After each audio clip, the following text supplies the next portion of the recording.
मुलं साधारण 1 ते 1.5 वर्षांची झाली की ती अचानक मारू लागतात, ढकलतात किंवा चावतात. अशा वेळी अनेक पालकांना असं वाटतं, आम्ही तर आमच्या मुलांना असं काही शिकवलं नाही, तरी देखील आमची मुलं अशी का करतायत?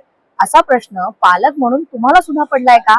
मग हा व्हिडिओ पूर्ण बघा. सगळ्यात पहिली गोष्ट, मुलांची अशी वागणूक वाईट नाही, शिवाय त्यांचा तुमच्या संस्काराशी कोणताही संबंध नाही. तुमचं ही मूल असं काही करत असेल तर त्यामागे काही संकेत असू शकतात. चला या व्हिडिओतून आपण ते जाणून घेऊया. मुलांना त्यांच्या भावना व्यक्त करायच्या असतात, त्यांना कधी कधी त्या शब्दात सांगता येत नाही. अशा वेळी लक्ष वेधून घेण्यासाठी ते ज्याच्याशी बोलायचं आहे त्याच्यावरती हात उभारतात. त्यातच जर ही व्यक्ती आई किंवा बाबा असेल आणि त्यांचं लक्ष नसेल तर लक्ष देईपर्यंत ते मारण्याची क्रिया सतत करत राहतात. असंही दिसून येतं की कोणत्याही वस्तूने मारलं तर काय होतं हे पाहण्याचं कुतूहलही लहान मुलांमध्ये असतं. त्यासाठी ते अनेकदा खेळणी फेकून मारणं किंवा काहीतरी फेकणं, ढकलणं अशा क्रिया करतात. अनेकदा झोप, थकवा किंवा पोट न भरलेलं असणं यामुळेही मुलांची चिडचिड होत असते आणि ही चिडचिड व्यक्त कशी करायची तर अशा वेळी ते मारून व्यक्त करतात. घरात टीव्ही वरती कोणाला मारताना बघितलं असेल किंवा घरी कोणाला मारताना बघितलं असेल तर त्याचं अनुकरण करायलाही मुलं मागे पुढे बघत नाही.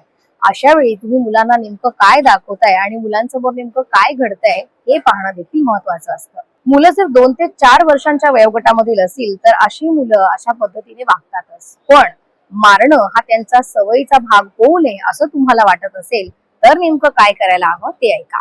मूल तुम्हाला मारल्यावरती हसत असेल तर तुम्ही हसू नका. तुम्हाला लागलं हे त्याला पटवून द्या. त्यासाठी त्यावर हात उगारायची गरज नाही. अनेकदा मुलं 4 चौघात हात उचलतात. अशा वेळी पालकांचाही संयम सुटतो. पण तुम्ही जर त्यांना मारलं तर त्यातून ते काहीच शिकणार नाही. त्यामुळे शांत राहून जितकं समजावणं शक्य असेल तितका प्रयत्न करा. चांगलं वागल्यावर त्याचं कौतुक सुद्धा करायला विसरू नका. म्हणजे चांगलं आणि वाईट यातला फरक कळायला त्यांना मदत होईल. आणि काही गोष्टी मुलांना ट्रिगर करत असतात. म्हणजे जसं तुम्ही टीव्ही बंद केला तरी त्यांना राग येऊ शकतो, एखादी वस्तू हातातनं काढून घेतली तरी राग येऊ शकतो. जर अशा काही गोष्टी होत असतील तर या सवयी कशा मोडायच्या आणि त्यांची चिडचिड कशी कमी करायची याकडे लक्ष द्या. आणि जर तुमची मुलं 4 ते 5 वर्षांच्या वरची असतील आणि तरी देखील असं करत असतील तर अशा वेळी मात्र तुम्ही चाइल्ड सायकोलॉजिस्टचा सल्ला घ्यायला विसरू नका. तुम्हाला आमचा हा व्हिडिओ कसा वाटला आम्हाला कमेंट करून नक्की कळवा. याशिवाय आम्हाला फॉलो करायला आणि युट्यूबला सबस्क्राईब करायला विसरू नका.